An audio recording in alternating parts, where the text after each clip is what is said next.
Nintendo is currently facing a problem that they have never had before, and it's gotten to the point where their president Shuntaro Furukawa had to come out and publicly address it. You see, lately Nintendo's stock price has been in a slow motion slide, losing nearly a quarter of its value in just 6 months. In that time, Nintendo has been facing multiple problems since the record-shattering launch of the Switch 2, and the latest one has their president quietly waving a red flag. Because the truth is that behind the scenes, Nintendo knows that its latest threat is not other games or its competitors, it's AI. In his latest interview, President Furukawa broke his silence on the volatile market crisis involving RAM prices and shifting tariffs, both of which have backed Nintendo into a corner. But here's the uncomfortable part: retailers in the United States are begging for a price cut to save the Switch 2 sales momentum, but the math says that Nintendo might have to do the unthinkable and raise the price. So today, let's dive in and figure out if Nintendo is actually in trouble. But first, what's going on, guys? Cheers. How am I supposed to get anything done when you're being so cute? All right, Tiger, it is treat time. Everyone said that you're a cute kitty and you deserve some treats, so here are some little duck treats, by the way, and they smell fantastic. They smell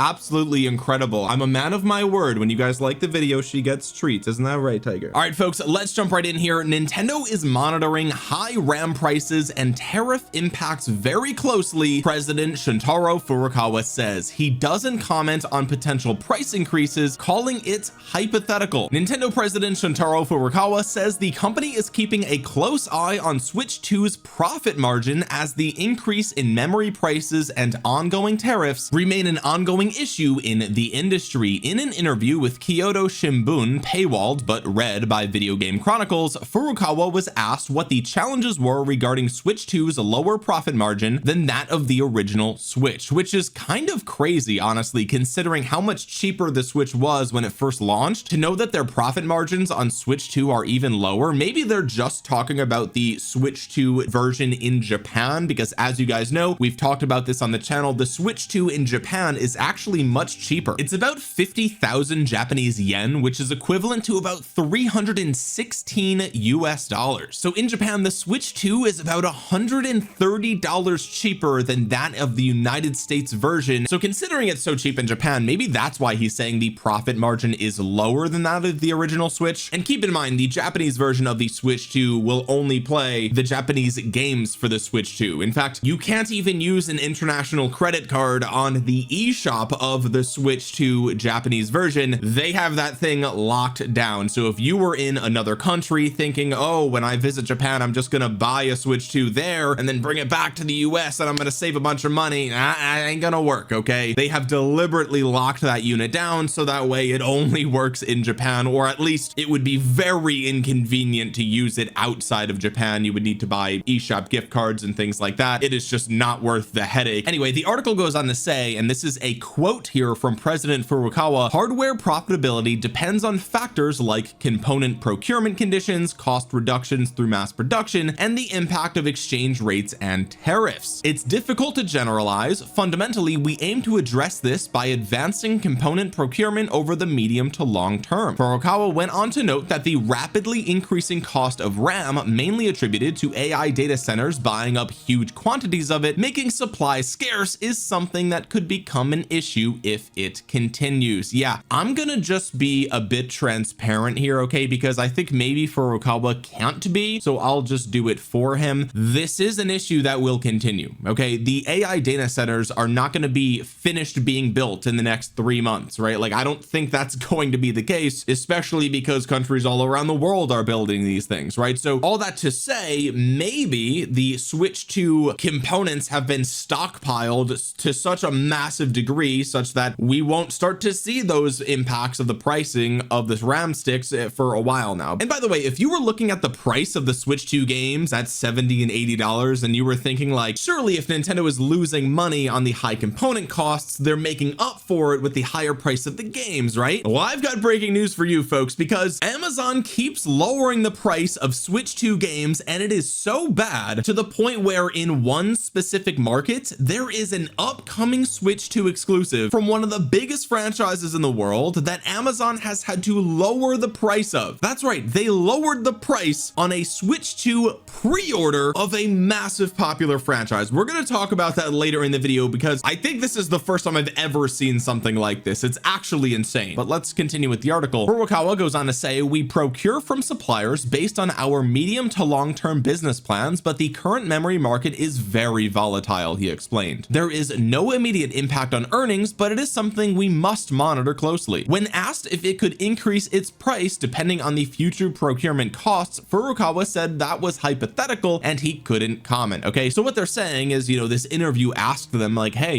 if these prices do continue, will you have to increase the price of the Switch 2 to reflect that? And Furukawa, he can't comment, right? Because if he says that, then that's horrible for the investors, it's horrible for the stock price, and it makes them look bad. He can't just come out and say like, yeah, if RAM prices continue surging, of course we're gonna have to raise the price of the Switch 2. He can't say that. But that is unfortunately the reality that Nintendo finds themselves in right now. And by the way, it's not just RAM prices, it's also things like the internal storage of the Switch 2. A lot of these components are really inflating in price because manufacturers just cannot meet the demand of these AI data centers and of everybody else that is looking to buy these components, right? I mean, it's not like Nintendo is just competing with AI data centers. They're also competing with like Samsung and Apple and all of these companies that are manufacturing devices. I mean, even cars now, even like Teslas, for example, like all of these companies that you don't even think about, all these companies are using all the same components. Well, not the exact same components, but the same family of components, because everything these days is a computer and AI is built into every computer now. The article goes on to say, later in the interview, Furukawa was asked what impact the high tariffs placed on Japan by the US were having on the company. This is another massive problem, by the way, which we talked about a few months ago because tariffs were the hot topic back in like April through like July or whatever. I mean, they're still a hot topic now, but we've moved on. Furukawa noted that at the start of its fiscal year, Nintendo had projected a negative impact of several tens of billions of yen as a result of the tariffs, and said it did see a corresponding impact in the first half of the year. Quote, while it's difficult to accurately gauge the future impact, our basic policy is to recognize tariffs as a cost and pass them on to prices as much as possible, not just in the United States. That's actually a crazy quote, which verifies a lot of things that we've talked about on the channel, not recently, but a few months ago. Okay, so first of all, I like how he just comes out and says it's difficult to accurately gauge the future impact because, as you guys know, our current president is just, he's kind of all over the place, right? Whether you like him or you hate him, one thing is a fact, and he's tweeting crazy stuff, right? One day he's tweeting about the ballroom that's costing however much money, and then next thing you know, he's tweeting about like owning Greenland and then talking about Chinese tariffs. Like, he's all over the place. Okay, and here we see Nintendo just basically coming out and saying that they're like, yeah, I don't know, man, the US is like, they're doing whatever, and we try to guess what it's gonna be, but like, who knows? But the second half of this quote is what's super important here. Okay, he says our basic policy is to recognize tariffs as a cost, of course, right? All companies do this, all businesses do this, it's just a cost of doing business. But then he says, and to pass them on to prices as much as possible, not just in the US. And this is one of the biggest things that we need to understand when it comes to Nintendo's pricing strategy, right? Because a lot of people, when we were talking about tariffs a couple of months ago and we saw them raise the price on the old Switch and they raised the price on accessories and controllers and all this other stuff, a lot of people correctly came out to say this is directly as a response to tariffs, right? Obviously that was the case, and a lot of dumb people came out and were like,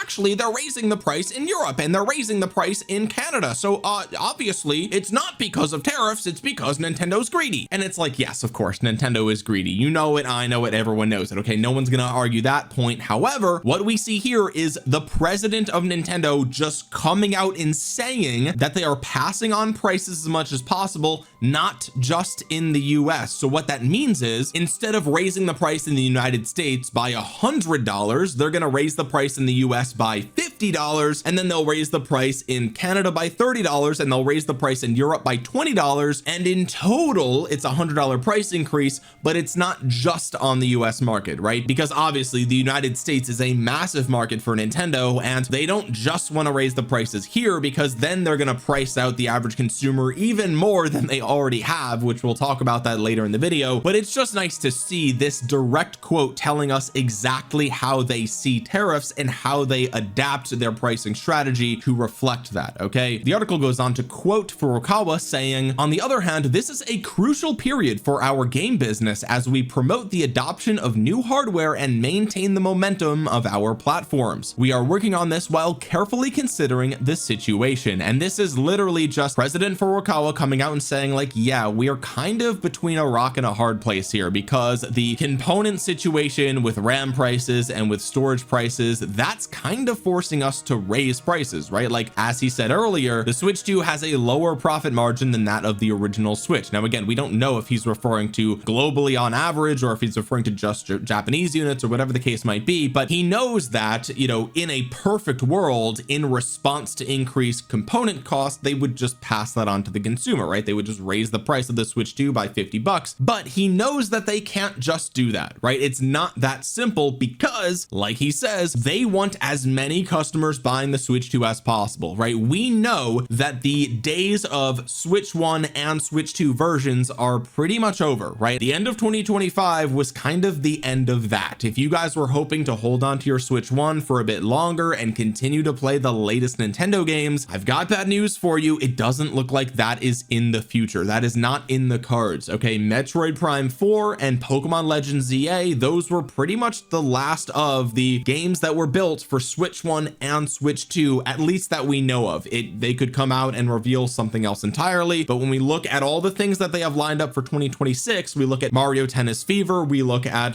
Yoshi and the Mysterious Book, we look at the Dusk Bloods, which is a third-party game, but it's made for the Switch 2, we look at Pokemon Pokopia, and we know through leaks that allegedly Generation 10 of Pokemon is being built exclusively for the Switch 2. So as far as I know, and you know, I'm, like I said on the channel, I am top 3 biggest goofballs on YouTube, so I'm not gonna sit here and pretend like I know everything. Okay, maybe there are some more games coming down the pipeline from Nintendo that are both Switch 1 and Switch 2, but as far as I know, all the big stuff coming down the pipeline is Switch 2 exclusively. And if Nintendo wants those games to succeed, they need as many people buying a Switch 2 as possible. Now, if some of these games are just insanely good, 10 out of 10 must play game of the year contenders, then those games are going to sell the units themselves, right? I mean, we've seen it time and time again. Even in a recession, people will buy an expensive console if there's something on there that is a must play, right? I mean, even in America, people are horrible with their finances. They are not educated to understand credit or anything. They'll use Klarna, they'll use whatever they can, they'll use credit cards with a 40% interest rate. Like, they're gonna buy the Switch 2 if there's a must play game on there, because they are Nintendo adults. Okay, Nintendo is kind of like the Disney or the Apple of the video game world. They have high prices and their core fan base will buy it, right? But if they don't have those system seller games, which by the way, at the time of recording this, I don't know of one. Okay, I don't think they've announced it. We might hear about it soon, right? We've got the Pokemon Day coming up in, I think, February. We know that they're still celebrating Mario's anniversary. We know that Zelda's anniversary is coming soon, or at least this year is Zelda's anniversary, right? I think that's in February as well. So there's a lot of opportunity for 2026 to have that big game that's going to sell the system. But if they don't have that, then they need to get more normies buying the console, and in order to do that, they can't raise the price. Okay, as we've seen through November's Circana data for the United States, and we should be getting the December data at any point now, but also based on the game business's estimates from their recent article that we covered here on the channel, Switch 2 sales for the holiday are down. Now, sales for all video game consoles are down, but it's important to note the Switch 2 specifically because it's coming off the heels of the hype of the Switch 1, one of the most successful consoles of all time, and it's the latest thing on the market, right? We can't sit here and say, oh, well, Xbox and PlayStation sales are down too. It's like, yeah, because they're 5 years old. There's like 50 reasons why their sales would be down. Their sales would be down regardless. The Switch 2 though is brand new. There's no excuse for the bad sales other than lack of games and the price is too high. And those things are worsened by the economic environment in the world, but also the United States. The article goes on to say Nintendo held fire on Switch 2 pre-orders in the US due to economic uncertainty in the region, before eventually announcing that while the console itself would not see a price increase at launch, some accessories would. And let me just remind you of this bombshell here, okay? This is a direct quote. Nintendo Switch 2 accessories will experience price adjustments from those announced on April 2nd due to changes in market conditions. Other adjustments to the price of any Nintendo product are also possible in the future depending on market conditions. Nintendo came out and said that at the time when they raised the accessories that they might have to do it again, and now that RAM prices and storage prices are up, I would not be surprised if that is even more on the table. Because look at this, Nintendo reportedly has to spend 41% more on RAM to build the Switch 2 amid memory shortages. It seems safe to assume that Nintendo will up the cost of the Switch 2 in the future. Nintendo, like the rest of the industry, has been hit by RAM price hikes. Reports say that the Japanese video game giant is having to pay 41% more for the 12 gigabytes of RAM inside the Nintendo Switch 2. As pointed out by Bloomberg, Nintendo has lost a massive $14 billion of its value as a result of memory shortage fears, which translated to around a 4.7% drop in shares. Now, this was back in December 2025, okay, December 11th, and as you guys know, the stock price is even lower now than it was back then. The article goes on to say, not only has memory been affected, but we're also seeing the same with the NAND flash memory industry, which is forcing SSDs to become more expensive. Fast storage is also highly desirable among AI firms to speed up AI inference. Thankfully, this is to a lesser extent, but TrendForce reports an 8% rise in costs regardless. Probably only gotten worse as well. So then the question becomes, how long can Nintendo hold out before they feel like their hand is forced and they have to raise the price? Well, I dug a little bit deeper, and I want to thank a Nintendo Patents Watch over on Blue Sky. I don't know if they have a Twitter account, I just found their Blue Sky profile, but they shared Switch 2 assembly orders in 2026. They got a couple of interesting bits of information from the latest investor conference of Foxconn Technology Company, which apparently is a Switch assembler. If you guys know more about that, you can let me know in the comment section below. But here's the first thing they pointed out. When asked whether the memory shortage will impact Switch 2 production in 2026, Foxconn stated that Nintendo procures the components, not Foxconn. At the moment, the visible Nintendo orders have not decreased, and they specify that the visible orders typically means a 3 to 6 month window. They go on to say it sounds like Nintendo has enough inventory and contracts of memory to weather at least 1 to 2 quarters. See previous report about inventory data. Since Nintendo hasn't reduced its orders from Foxconn, I'd venture to guess that no immediate Switch 2 price hike either, which would of course reduce the demand. And then they actually did share a graph of Nintendo's inventories. Okay, so this goes all the way back to March of 2017. We have raw materials, work in progress, and finished goods, and as of September 2025 we have no work in progress. So good for them assembling these things, just getting them out the door. But as you can see, a massive spike right after September of 2024. So right at the end of 2024 is when we see the inventory spike, probably for the Switch 2. But here's the next thing that I thought was super interesting, right? And this basically just confirms what everybody already knows, and that is the supply of the Switch 2. But Foxconn confirmed that it began shipping Switch 2 units from October of 2024, suggesting that Nintendo stockpiled 8 months of Switch 2 production before launch. This is why it was so easy to get your hands on a Switch 2 in basically any country outside of Japan. They manufactured this thing for 8 months before putting it on the market, which is crazy, and clearly the strategy worked for the launch. They're just struggling to keep the demand up, at least from what we can tell from holiday data in the United States. Not only did Nintendo's finished goods inventory level in March of 2025 hint at that, Foxconn's eye-popping November revenue already let the cat out of the bag. So what they're saying is, you know, if we look here, Foxconn's revenue in October of 2024 compared to November of 2024, it literally doubled in 1 month. Okay, a 223% increase from 2023. All right, so clearly Foxconn had been busy in that November. What could it possibly be? It's probably the next console, or it's probably the Switch 2. So what we know is that there's a ridiculous amount of Switch 2 units that are already in production. They already have the raw materials acquired, and they are already assembled and probably already on store shelves. A lot of you guys have commented on my videos saying that every time you go to Target, Walmart, GameStop, Best Buy, whatever, you always tell me that there's tons of Switch 2 units on the shelves, right? They're just sitting there. They always seem to be there, and now we know why. They've been manufacturing these things for months at this point, 8 months up to its launch. Not only that though, Nintendo procures components in the medium to long term, so there's a good chance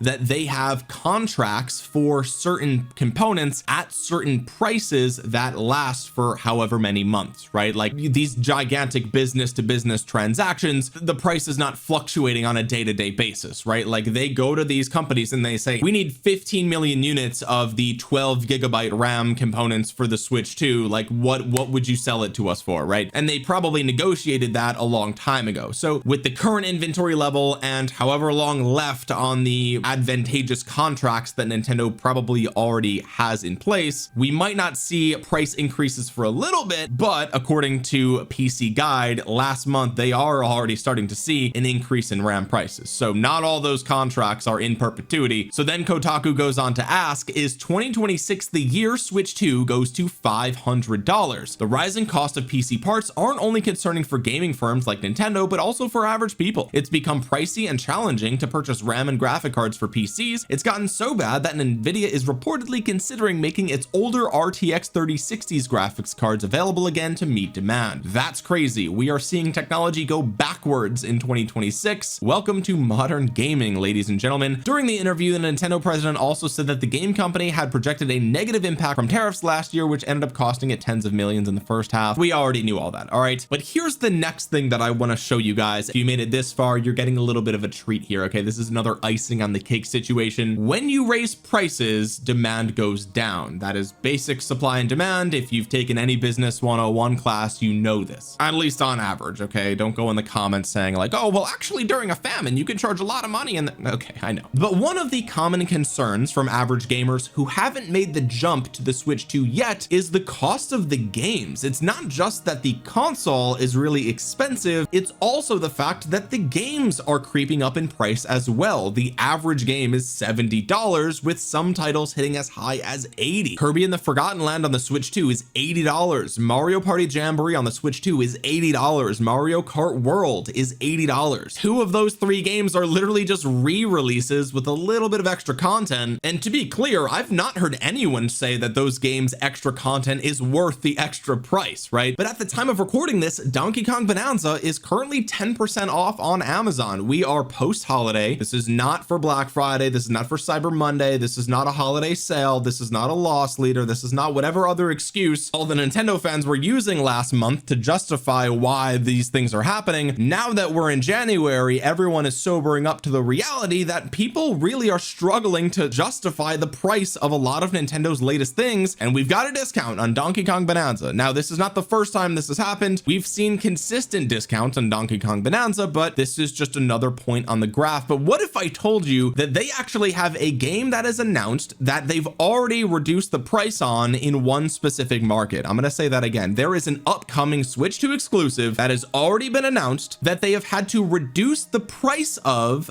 before the game is out. So not only is Donkey Kong Bonanza affected, here we see Pokemon Pokopia. Now, we've been talking about this game on the channel. This game is at a 19% discount in Spain, and the game isn't even out yet. So this game comes out on March 13th, and apparently it's supposed to cost 66 euros. Now, as you'll see here, prices for products sold on Amazon include a value-added tax. Okay, so that's why the price is a little bit higher. For those of you that don't know, 66 euros is $77 US, and as we've covered on the channel, Pokemon Pokopia is supposed to be a $70 Switch 2 exclusive, but apparently in Spain, and I don't live there, but I mean you can see it right here. I'm not making anything up. This is literally just Amazon's website. Okay, right now, 2 months before launch, they've already lowered the price by almost 20%, and this goes to show that what I was saying in one of my most recent videos is actually true, and that is the fact that apparently nobody is pre-ordering this game, because in my recent video where I covered this, I said that over the last month only 900 people have pre-ordered this game on Amazon, which really was just one data point, right, on top of the fact that they've added an additional pre-order bonus for the Pokemon Center. But now we see, at least in Spain, they're actually lowering the price before the game is even out. If that doesn't scream no one is buying, then I don't know what will. I don't know if I've ever even seen this for a game as big as Pokemon, right? A franchise as big as Pokemon having a 19% price cut 2 months before it's even out. What is going on? Literally no one must be buying this thing, I guess. I mean, if you guys live in Spain or you have any other insight here, you can let me know. As you guys know, I live in the United States, so I don't know for sure, but I wanted to bring this to your attention. The high prices simply aren't working. They're not working. We're seeing this in multiple different countries countries all around the world, not just on the consoles but on the games themselves. So once again, Nintendo finds itself in a really difficult position. They're facing the rising cost of RAM and other components for the Switch 2. The price is already too high. As we still see from Micro Center, you can get $50 off the purchase of the Switch 2. So effectively, retailers are already saying that the base model should be $400 and the bundle should be $450. A $50 price cut clearly is going a long way with the United States retailers. Okay, so costs are increasing, the price is already too high, and they're gonna struggle to offset that cost, because what are they gonna do, raise the price of their games even further when they're already having to lower the price for games that aren't even out yet? Because here's the funny thing, a 19% price cut on Pokemon Pokopia still isn't enough to get people excited. This was posted by Centro Pokemon over on Twitter. They said a price drop for the Pokemon Pokopia pre-order, the new game in the style of Animal Crossing and Minecraft for Switch 2, get it with a 19% discount on Amazon Spain. Okay, and then they linked to the discount that I just showed you, and here's the comments. If it were 20 euros, I'd think about it. No thanks, I don't buy key cards. Be in game key card, there it stays. These are all translated, by the way. Okay, so if the language here feels a little off, that's why. I saw the gameplay and the playability is horrible. This user says they would buy it at $15 because the current price is a joke. No thanks. If anything, I'll buy that game on sale already on digital. So things are not looking good. Okay, I don't know what they're gonna do with Pokemon Pokopia. Maybe the marketing push for this game is gonna start in full force when the upcoming Pokemon Day happens. I have no idea. I'm interested to see what they're actually gonna do here. But guys, Nintendo has a lot on their plate right now, and things are not looking good. Hopefully for their sake, they have some sort of trick up their sleeve or some sort of face melting insanely good game coming down the pipeline for 2026, because otherwise I don't know what else is going to save them. But guys, if you made it to the end of the video, consider dropping a thumbs up on it. It really helps out the channel a ton, and you might think that you're subscribed because you've seen a ton of my videos, but you're actually not. Double check down below.